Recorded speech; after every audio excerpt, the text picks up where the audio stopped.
आपण पाहत आहात संघर्ष नायक न्यूज, जनतेला न्याय मिळवून देणारं हक्काचं एकमेव न्यूज चॅनल संघर्ष नायक न्यूज।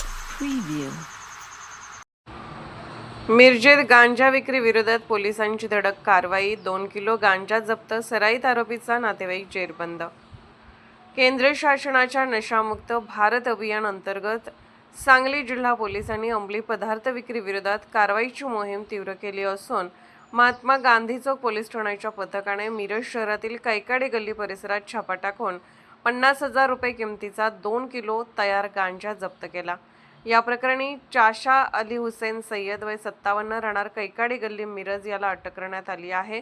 याबाबत महात्मा गांधी चौक पोलीस ठाण्यात गुंगीकारक औषधी द्रव्य व मनोव्यापारावर परिणाम करणारे पदार्थ अधिनियम 1985 अंतर्गत कलम 8 क 20 ब 22 च अन्वये गुन्हा दाखल करण्यात आला आहे। पोलीस कॉन्स्टेबल जावेद युसुफ शेख यांनी फिर्याद दिली आहे। पोलीस अधीक्षक तुषार दोशी, अप्पर पोलीस अधीक्षक कल्पना बारवकर आणि उपविभागीय पोलीस अधिकारी प्रणिल गिल्डा यांच्या मार्गदर्शनाखाली ही कारवाई करण्यात आली। महात्मा गांधी चौक पोलीस ठाण्याचे प्रभारी सहाय्यक पोलीस निरीक्षक संदीप शिंदे यांना गोपनीय माहिती मिळाली होती की सांगली जिल्ह्यातून हद्दपार असलेला सराईत गुन्हेगार हुसेन बाशा सय्यद याचा नातेवाईक चाशा अली हुसेन सय्यद हा गांजाचा साठा विक्रीसाठी घेऊन येणार आहे। त्यानुसार पोलिसांनी कैकाडे गल्ली परिसरात सापळा रचला। संशयित इसम घराजवळ प्लास्टिकची पिशवी घेऊन उभा असताना पोलिसांनी त्याला ताब्यात घेतले। झडती दरम्यान त्याच्याकडून 2 किलो वजनाचा गांजा जप्त करण्यात आला।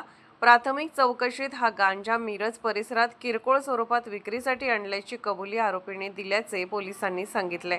या कारवाईत पोलीस उपनिरीक्षक Poonam Patil, police head constable Sachin Kumbhar, Sarjerao Pawar, Sakshi Patange, Nanasaheb Chandanshive तसेच अन्य अधिकारी व कर्मचाऱ्यांनी सहभाग घेतला। पुढील तपास पोलीस उपनिरीक्षक पूनम पाटील करीत आहेत।